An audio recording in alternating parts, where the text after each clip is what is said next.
नमस्कार, मैं हूं ब्रजेश चौक से और आप देख रहे हैं हमारा खास कार्यक्रम अटेंशन। और अटेंशन में चर्चा होगी एमपी में इलेक्शन बागियों का टेंशन। बागियों ने बीजेपी और कांग्रेस की टेंशन बढ़ा रखी है। कुछ बागी निर्दलीय तो कुछ दूसरी पार्टी से चुनावी मैदान में उतर गए हैं। लिहाजा बीजेपी और कांग्रेस इन बागियों को मनाने में जुटी है और कोशिश कर रही है कि 2 नवंबर तक ये बागी अपना नामांकन फॉर्म वापस ले लें। कुछ को तो दोनों पार्टियों ने मना भी लिया है, लेकिन अभी भी कुछ बागी नेता डटे हुए हैं। ऐसे में सवाल यही है कि क्या ये बागी बीजेपी और कांग्रेस का खेल बिगाड़ देंगे? आखिर बीजेपी और कांग्रेस बागियों को मनाने में कितना कामयाब हो पाएंगी? आज इसी पर चर्चा करेंगे, लेकिन पहले देखिए ये रिपोर्ट।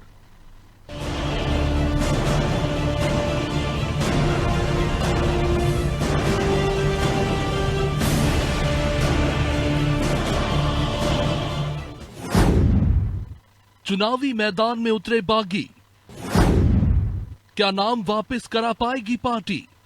ये सवाल काफी अहम है क्योंकि 2 नवंबर तक ही नामांकन फॉर्म वापस लिए जाएंगे। ऐसे में चुनौती कांग्रेस और बीजेपी के सामने है कि उन्हें कुछ घंटों में ही नाराज नेताओं को मनाकर फॉर्म वापस करवाने हैं। बीजेपी तो बागियों को मनाने में जी जान से जुटी भी है। लिहाजा जबलपुर उत्तर मध्य सीट से नगर निगम के नेता प्रतिपक्ष कमलेश अग्रवाल ने नामांकन वापस ले लिया है। उन्हें शिवराज सिंह ने मनाया है। वही बीजेपी कह रही है कि बागी उनके लिए कोई चुनौती नहीं है, लेकिन जो नेता नाराज है उनको समय रहते मना लेंगे।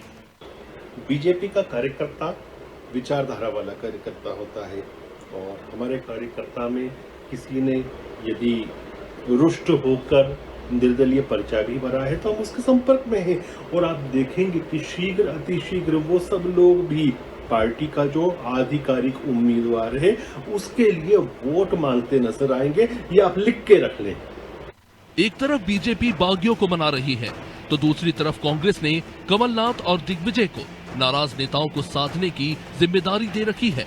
राजधानी भोपाल की 2 सीटों पर ही कांग्रेस के बागियों ने फॉर्म भर दिए हैं, जिसमें भोपाल उत्तर से आरिफ के भाई आमिर अकील है तो हुजूर सीट से पूर्व विधायक जितेंद्र डागा।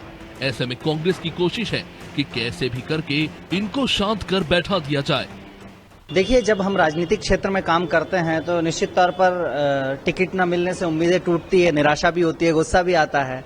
लेकिन कांग्रेस पार्टी का कार्यकर्ता आज आदरणीय कमलनाथ जी के नेतृत्व में पूरी तरह से एकजुट है और जिन लोगों ने फॉर्म भर दिए हैं अधिकृत उम्मीदवार के खिलाफ, कल 2 तारीख को जब फॉर्म वापसी की जो डेट है उससे पहले सब लोग मान चुके हैं और संवाद की प्रक्रिया चल रही है। बागियों को मनाने के लिए बीजेपी और कांग्रेस दोनों पार्टियां पूरी ताकत लगा रही हैं। प्रदेश में बीजेपी के 34 और कांग्रेस के 35 बागी मैदान में डटे हैं। इनमें 8 बीजेपी के और 7 कांग्रेस के बड़े नेता भी शामिल हैं। बागी प्रत्याशियों ने निर्दलीय या फिर दूसरे दल से नामांकन भरे हैं। इनमें से कितने नाम वापस लेते हैं और कितने डटे रहते हैं, इस पर सभी की निगाहें हैं। ब्यूरो रिपोर्ट, अनादि टीवी।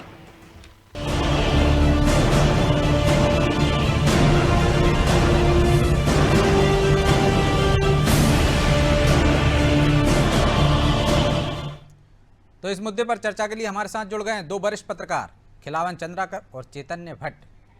आप दोनों का स्वागत है। खिलावन जी, शुरुआत आपसे ही करते हैं। इस बार बगावत के सुर कुछ ज़्यादा ही सुनाई दे रहे हैं, लेकिन दोनों ही पार्टियां कह रही हैं कि समय रहते मना लिया जाएगा। समय तो अब बचा नहीं है, कुछ घंटे बचे हैं। क्या आपको लगता है इस बार बागी दोनों दलों का रायता बगाड़ देंगे? देखिए, रायता तो बगरा रहे हैं अभी तक। बागी कांग्रेस में भी बगरा रहे हैं और भाजपा में भी बगरा रहे हैं। कुछ लोग निर्दलीय के रूप में फॉर्म भरे हैं तो कुछ लोग सपा, बसपा और आम आदमी पार्टी के प्रत्याशी के रूप में फॉर्म भर के रायता बगरा रहे हैं। लेकिन मुझे लगता है कि अभी समय, आज और कल का 2 दिन का समय था। आज भी काफी प्रयास हुए हैं निर्दलियों को या दूसरे पार्टी में से फॉर्म भरने वाले बागियों को मनाने के लिए। कांग्रेस और भाजपा दोनों अपने अपने स्तर पर लगे हुए हैं। भाजपा में जहां मुख्यमंत्री शिवराज सिंह चौहान, BD शर्मा, नरेंद्र सिंह तोमर, प्रहलाद पटेल सहित कई को जिम्मेदारी सौंपी गई है, वहीं कांग्रेस की ओर से कमलनाथ और दिग्विजय सिंह को ये जिम्मेदारी दी गई है। वो कितना सफल होते हैं, आज तो प्रयास किए हैं लेकिन कितना सफल हो पाते हैं कल नामांकन वापसी के बाद ही पता चल पाएगा कि कौन सा दल कितना और वो निर्दलीय वो बागियों को मनाने में कितना सफल रहे हैं, ये कल ही पता ही चल पाएगा। इस देखिए दोनों ही दल के समीकरण बिगाड़ने के लिए काफी ताकतवर होकर कई जगह से चुनाव लड़ रहे हैं। चाहे अपन जितेन डागा को देख लें, चाहे हम आरिफ अकील के भाई को देख लें, चाहे होशंगाबाद से भगवती चौरे को देख लें, कई कई ऐसे कई उदाहरण हैं। लगभग 36 सीटों पर भाजपा को बागियों का सामना करना पड़ रहा है अभी तक, और उसी तरह से लगभग 28-29 सीटों पर कांग्रेस को सामना करने की नौबत आ रही है अभी तक। यदि नाम वापसी नहीं होती है समय रहते तो काफी सीटों पर चुनाव प्रभावित हो सकते हैं। जी तो एक दो बागियों ने ही जो बहुमत का गणित है वो गड़बड़ा दिया था, तो इस बार तो संख्या ज्यादा है, तो खतरा तो दोनों तरफ बराबर है कि एक तरफ ज्यादा देख रहे हैं आप? खतरा तो ये दोनों तरफ खतरा है। मैं 3629 का आंकड़ा जो बताया है लगभग बराबर का आंकड़ा होता है। इसमें से यदि सब बागी खड़े रहते हैं, मानते नहीं हैं, तो मुझे लगता है कि पिछले चुनाव से ज्यादा इस बार बागी चुनाव मैदान में रहेंगे और दोनों ही दलों के समीकरण को बिगाड़ने में काफी भूमिका अदा करेंगे। ऐसा मेरा अंदाजा है। जी लेकिन आपने कहा कि भोपाल का ही जिक्र किया, आपने भोपाल उत्तर का जिक्र किया कि आमिर अकील मैदान में हैं, आपने होशंगाबाद का जिक्र किया। जो बागी नज़दीक हैं राजधानी में, दोनों ही दल के बड़े नेता बैठे हैं, यहाँ जब बागियों को नहीं मना पाए, अब तक ऐसी खबरें नहीं आई, तो क्यों आपको लगता है कि कल तक ये बागी अचानक ऐसा क्या जादू हो जाएगा कि रात भर में मान जाएंगे और कल नामांकन वापस ले लेंगे? देखिए प्रयास तो दोनों ही दल से युद्ध स्तर पर जारी है, दोनों ही दलों के बागियों को मनाने का। लेकिन मुझे लगता है कि निर्दलीय के रूप में जो फॉर्म भरे हैं उनमें से कुछ मान जाएंगे। जिन लोगों ने दलीय प्रत्याशी के रूप में, चाहे सपा के प्रत्याशी के या बसपा के प्रत्याशी या आम आदमी के प्रत्याशी के रूप में फॉर्म भरे हैं, वो नामांकन वापस लेंगे, इसकी संभावना कम है। जो निर्दलीय के रूप में फॉर्म भरे हैं वही नाम वापस ले सकते हैं।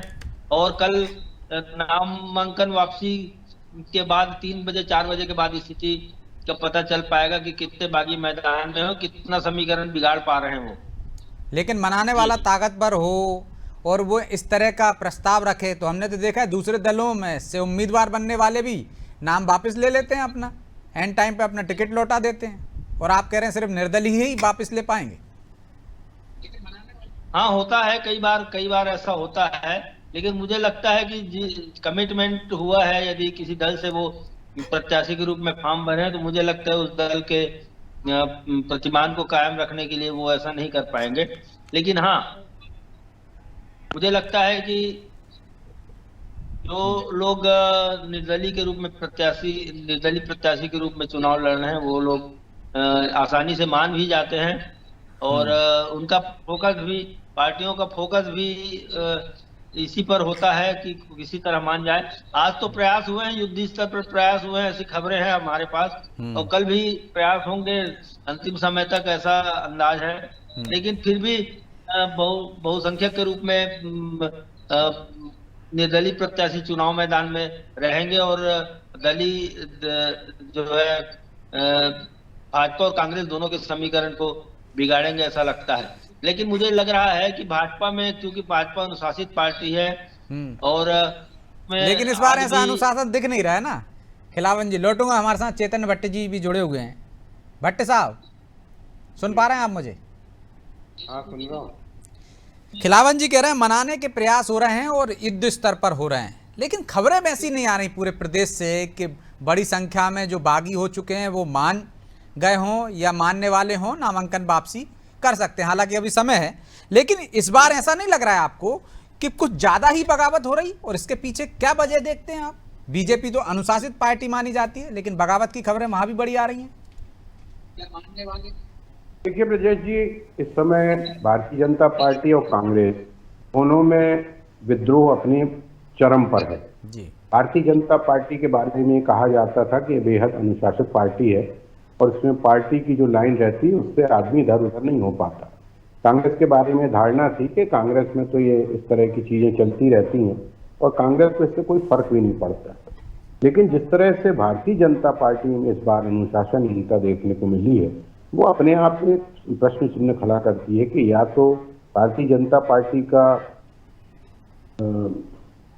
वो खराब है, आपका जो अनुशासन कैडर खराब हो है, गया, या तो आपका अनुशासन का जो धागा है वो टूट चुका है, या फिर ऐसे ऐसे लोगों को टिकट दे दिया गया है जो कई बार जो हार चुके हैं, जबकि दूसरे लोग इस लाइन में थे कि भाई हमको भी टिकट मिले दिया जाए। तीसरी बात यह है कि जैसे पिछली बार अभी जबलपुर में जिस तरह की घटना हुई थी, जो भूपेंद्र यादव जी आए थे और कविता जी आई थी राज्यसभा मेंबर, और हितानंद शर्मा जैसे बड़े बड़े नेता थे, उस दौरान जिस तरह का अनुशासनहीनता का भारतीय जनता पार्टी के कुछ लोगों ने की जो टिकट के उम्मीदवार थे, वो अपने आप में बेहद शर्मनाक है। और मुझे लगता है कि भारतीय जनता पार्टी को अब ये सोचना पड़ेगा कि हमारा जो अनुशासन का एक जो डोर है वो कैसे टूट गई। इस तरह से गाली गलौज हुई, मारा पीटी हुई, हवाई फायर तक की नौबत आ गई थी अंगरक्षक को जिस तरह से लोगों ने पीटा। ये बात अलग है कि फिर अमित शाह आए और उन्होंने डैमेज कंट्रोल करने की कोशिश की, कुछ विद्रोहियों को बुलाया, उनसे बात की, उनको आश्वासन दिया। लेकिन इस समय जो ब्लैकमेल की स्थिति चल रही है पार्टी में कि हम टिकट हम खड़े हो जाएंगे, नहीं तो आप हमको आश्वासन दो, फिर उन तमाम लोगों को बुलाया जाता है, आश्वासन दिया जाता है कि हम आपके लिए ऐसा करेंगे। लेकिन मुझे लगता है कि भारतीय जनता पार्टी इस बात को बहुत गंभीरता से लेती है।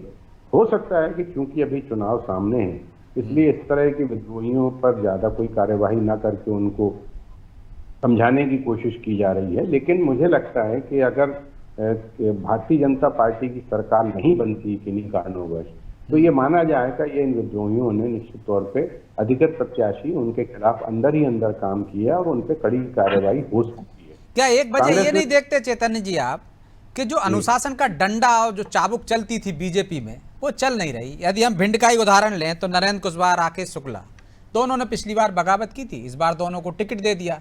तो एक तरह से बागियों को या जो नाराज हैं उनको मौका मिल गया कि हम भी बगावत करेंगे तो पार्टी हमें फिर अगली बार सिर पर चढ़ा लेगी या हमें वापसी कर लेगी।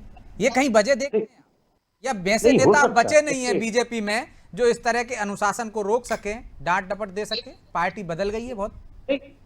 ये बात तो सही है कि अगर ब्लैकमेल करने के बाद आपको पार्टी टिकट दे देती है तो निश्चित तौर पे ऐसे में विद्रोहियों को और बगावत करने वालों का जो करेज है वो ऊपर होता है कि हम एक बार पार्टी को दम दे देंगे तो पार्टी मजबूरी में हमको टिकट दे देंगे। कांग्रेस में क्या हुआ, कांग्रेस में भी इस तरह से जो 8-10 सीटें बदली गई हैं उसके पीछे प्रेशर पॉलिटिक्स था।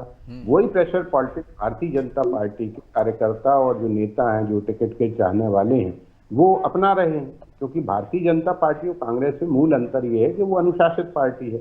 लेकिन जिस तरह की परिस्थितियां बन रही हैं वो आप ये मान के चलिए कि अगर इस तरह की परिस्थितियां लगातार बनती रहीं तो कांग्रेस और भारतीय जनता पार्टी में एक जो मूल अंतर है वो खत्म हो जाएगा।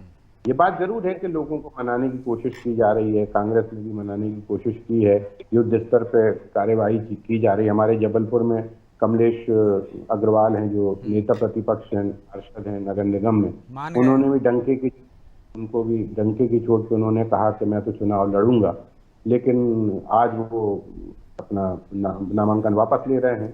इस तरह से प्रभात साहू भारतीय जनता पार्टी के महानगर अध्यक्ष थे, उन्होंने भी अमित शाह के जाने के बाद अपने पद से त्याग पत्र दे दिया कि मैं बड़ा आहत हूं, मुझे बुलाया नहीं गया, और जिन लोगों ने वो अनुशासनहीनता की थी उनको अमित शाह जी ने बुलाया, लेकिन दूसरे दिन फिर उन्होंने अपना पद ज्वाइन कर लिया। तो ये इस तरह की जो स्थितियां हैं ये एक प्रेशर पॉलिटिक्स की स्थिति को बयान करती है कि हम पार्टी को किस तरह से ब्लैकमेल करें। अगर पार्टी हमारी बात नहीं मानती तो हम निर्दलीय खड़े हो जाए, और निर्दलीय जब खड़ा होता है व्यक्ति तो कहीं ना कहीं 2-4-500,000 वोटों का तो अधिकृत प्रत्याशी को अंतर पड़ता है।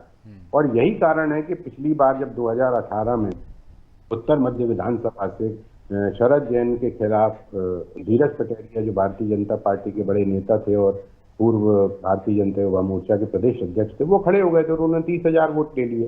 तो वो सारे वोट जो है बीजेपी के थे, उसके कारण 570 या 580 वोटों से कांग्रेस का विधायक जीत गया विनय सक्सेना। तो नुकसान तो होता है, देखिए दोनों पार्टियों को नुकसान होता है, इसमें कोई संदेह की बात नहीं। और अब तो तीसरी शक्तियां भी इस मामले में बहुत आगे हैं, आप दोनों पार्टी के जो नाराज लोग हैं उनको गले लगा रही है कि आप खड़े हो जाइए हमारी पार्टी से, हम आपको टिकट देने के लिए तैयार हैं। तो ये जो तीसरी ताकत, इन दोनों के असंतोष में जो तीसरी ताकतें मध्य प्रदेश में बढ़ रही हैं, वो भी एक अपने आप में दोनों पार्टियों के लिए बड़ा प्रश्न चिन्ह है और सोचनीय विषय है। क्योंकि अभी तक ये माना जाता था कि भारतीय जनता पार्टी और कांग्रेस मध्य प्रदेश में सिर्फ दो पार्टियां हैं जिनके बीच में चुनाव होता है। लेकिन जिस तरह से आम आदमी पार्टी हो या बसपा हो या सपा हो, जिस तरह से या MIM हो, अभी हमारे जबलपुर से भी एक MIM के गज्जू सोनकर पूर्व क्षेत्र से खड़े हो गए हैं, तो वो कहीं ना कहीं दिक्कत तो देते हैं अधिकृत प्रत्याशियों को। ये बात सही है कि मान मनोबल के बाद वो प्रत्याशी के साथ चल रहे हैं, लेकिन वो क्या मन से चल रहे हैं? क्या वास्तव में उस अधिकृत प्रत्याशी को जिताना चाहते हैं या अंदर ही अंदर उसकी कब्र खोद रहे हैं? ये भी एक बड़ा सवाल है, क्योंकि मुझे लगता नहीं कि आपने जिसको मना लिया वो अपने मन से अधिकृत प्रत्याशी के लिए काम करेगा। तो ये स्थितियां दोनों पार्टियों में हैं और भारतीय जनता पार्टी के लिए विशेष तौर पर ये सोचनीय विषय है, क्योंकि वहां पर ये माना जाता है कि हम एक अनुशासित पार्टी हैं और एक बार जो अनुशासन का डंडा चलता है तो सब शांत हो जाते हैं, और इसलिए सार्वजनिक तौर पे इस तरह के बयान भी नहीं होते। जिस शायद बीजेपी ने वो अनुशासन का जो डंडा था वो किसी कोने में रख दिया होगा। खिलावन जी, जो कांग्रेस में होता था आमतौर पर, जो चेतन जी भी कह रहे हैं, वो बीजेपी में होने लगा है। प्रेशर पॉलिटिक्स तो दोनों तरफ हो रही है, लेकिन आपको लगता है कि प्रेशर एक तरफ काम कर रहा है? बीजेपी ने टिकट नहीं बदले हैं, लेकिन कांग्रेस ने प्रेशर में आकर बहुत सारे टिकट भी बदल दिए।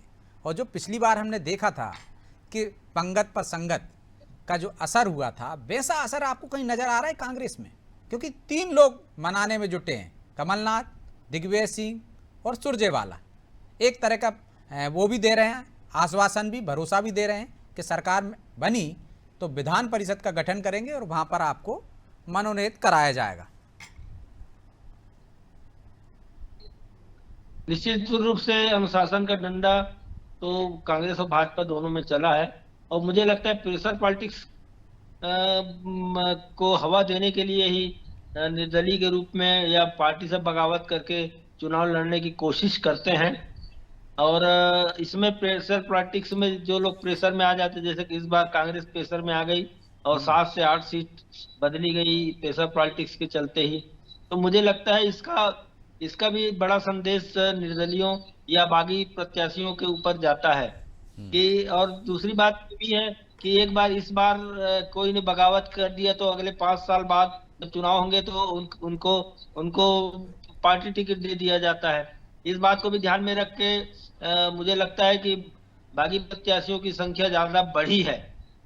भाजपा में जहां तक बात है, भाजपा में अनुशासन का डंडा चलता है, लेकिन इस बार अनुशासन का डंडा नहीं चला और अनुशासन के डंडे से घबराहट भी नहीं है। जो पार्टी से बगावत करने वाले लोग हैं उन पर ऐसा अंदाजा मुझे लग रहा है। हो सकता है इस वजह से घबराहट ना हो कि उनको मालूम है कि कुछ महीने बाद ही लोकसभा के चुनाव हैं, यदि अगर अभी बगावत कर दी, दमदारी दिखा दी, तो हो सकता है चंद महीनों में ही वापसी हो जाए।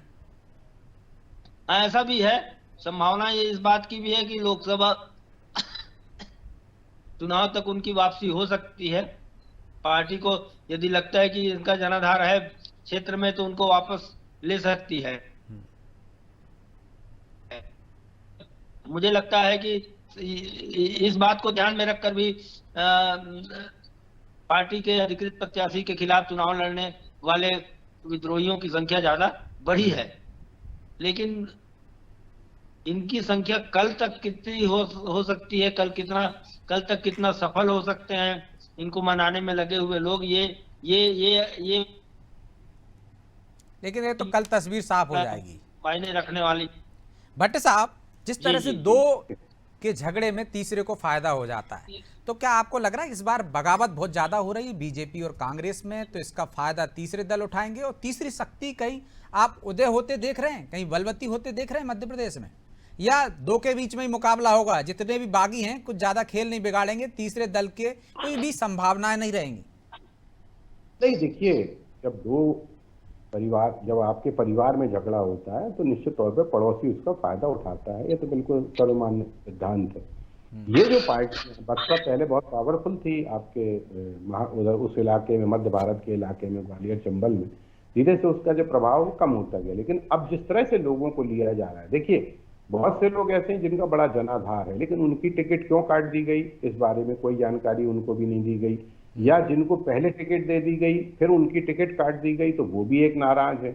मतलब डबल नाराजगी हो गई। एक तो जिनको टिकट नहीं मिला वो नाराज है, और फिर जिनको टिकट मिली उनकी टिकट काट दी गई, बदल दी गई, वो नाराज हो गए। तो इस तरह से डबल नाराजगी चल रही है दोनों पार्टियों में, चाहे वो कांग्रेस हो चाहे जैसे भारतीय जनता गोटेगांव में शैलेंद्र चौधरी है, जी। उज्जैन में हाँ, मुरली शेखर मोरवाल चौधरी। हैं। जैसे शेखर चौधरी हैं, वो उनको पहले टिकट दे दी गई, उसके बाद जब एनपी प्रजापति का दबाव पड़ा तो एनपी प्रजापति को टिकट दे दी गई। तो शेखर चौधरी बकायदा निर्दलीय रूप से चुनाव लड़ने के लिए डटे हुए हैं, उनको मनाने की कोशिश की जा रही है, लेकिन मुझे लगता नहीं कि शेखर चौधरी, क्योंकि एक बार जब आपने टिकट दे दी उस व्यक्ति को तो उसका एक प्रभाव जनता पे पड़ता है कि भाई ये हमारा प्रत्याशी है, और उसका भी एक सम्मान होता है कि हमको टिकट दी है पार्टी ने। लेकिन जब आप उसकी टिकट काट के किसी दूसरे व्यक्ति को दे देते हो जो प्रेशर क्रिएट कर रहा है, तो फिर उस व्यक्ति में नाराजगी स्वाभाविक सी बात है।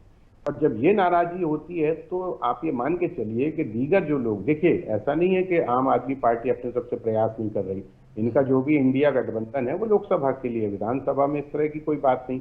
अभी तो सपा भी नाराज हो गई थी कांग्रेस से, वो तो ठीक है कि ऊपर वालों ने बातचीत करके उस मामले को निपटाने की कोशिश की, लेकिन आप देखिए कि सीधी में आप जो आम आदमी पार्टी की मेयर जीती थी पहली बार, जो चुनाव में खड़ी हुई और वो जीत भी गई थी।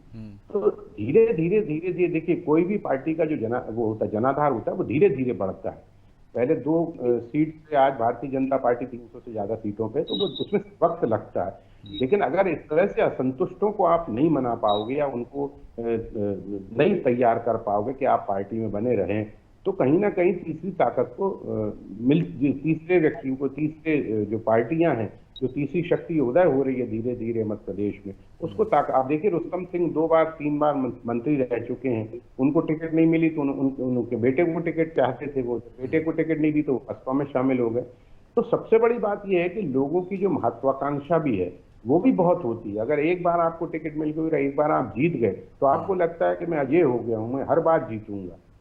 मेरा तो हर डिबेट में यही कहना रहता है, तमाम पार्टियों से एक निवेदन भी होता है, एक सोच भी होती है कि किसी भी पार्टी को 2 बार से ज्यादा टिकट नहीं देना चाहिए किसी भी व्यक्ति को, ताकि आगे आने वाले लोगों को मौका मिल सके। और जो ये असंतोष की आग दोनों पार्टियों में फैलती जा रही है, इसमें कहीं ना कहीं रोक लगेगी, क्योंकि लोग 4-4, 5-5, 6-6, 7-7, 8-8 बार विधायक बन जाते हैं। हमारे यहाँ सांसद हैं, 4 बार के सांसद हैं, विधायक हैं, वो भी 4-4, लेकिन भट्टी जी, 5-5 यदि बार। एक पार्टी ऐसा निर्णय ले लेगी तो दूसरी पार्टी उनको दे देगी, दूसरी पार्टी भी नहीं देगी तो तीसरी दे देगी, तीसरी भी नहीं देगी तो निर्दलीय मैदान में हो जाएंगे। नुकसान तो पार्टियों का भी होगा, तो मजबूरी भी है, डर भी है ना कहीं ना कहीं। इसमें सभी पार्टियों को तय करना होगा। देखिए जब एक आप रिजोल्यूशन पास कर दोगे पार्टी में, 2 बार से ज्यादा किसी व्यक्ति को टिकट नहीं दिया जाएगा, उसके बाद उसको संगठन के काम में लगाया जाएगा। तो व्यक्ति को मालूम होगा कि हम 2 बार के बाद अब हमें टिकट नहीं मिलेगी। तो जो आगे आने वाले लोग, जो पीढ़ी जो लंबे अरसे से आपकी सेवा कर रही, पार्टी की जय जयकार कर रही है, दरी फट्टा उठा रही है और उनके लिए विजय जुलूस निकाल रही है, उसको भी तो मौका चाहिए। देखिए लेकिन हमने देखा है क्राइटेरिया बनाती है पार्टी, गाइडलाइन बनाती है, लेकिन सत्ता के आगे ये सारी गाइडलाइन धरी रह जाती। बहरहाल समय नहीं इजाजत देता, इसलिए चर्चा को यहीं विराम देना होगा। आप दोनों मेहमानों का बहुत बहुत धन्यवाद। तो जब 2 लोगों में झगड़ा होता है या घर में झगड़ा होता है तो पड़ोसी फायदा उठा ले जाता है। बीजेपी और कांग्रेस की ये बगावत का फायदा तीसरे दल उठाने की कोशिश कर रहे हैं। क्या मध्य प्रदेश में वो अपने पैर पसार पाएंगे, इस बगावत का फायदा उठा पाएंगे, या बीजेपी और कांग्रेस दोनों ही मिलकर अपने बागियों को मना लेंगे? क्योंकि 2 नवंबर आने वाला है, ये बागियों को मनाने का आखिरी मौका है और नामांकन वापसी का आखिरी दिन। इसके बाद बागी भी फुल तेवर में मैदान में होंगे और राजनीतिक दलों का खेल बिगाड़ सकते हैं। किसका कितना खेल बिगड़ेगा ये तो आने वाला समय बताएगा। बहरहाल अटेंशन में आज इतना ही, मुझे दीजिए इजाजत और आप देखते रहिए अनादि टीवी। नमस्कार।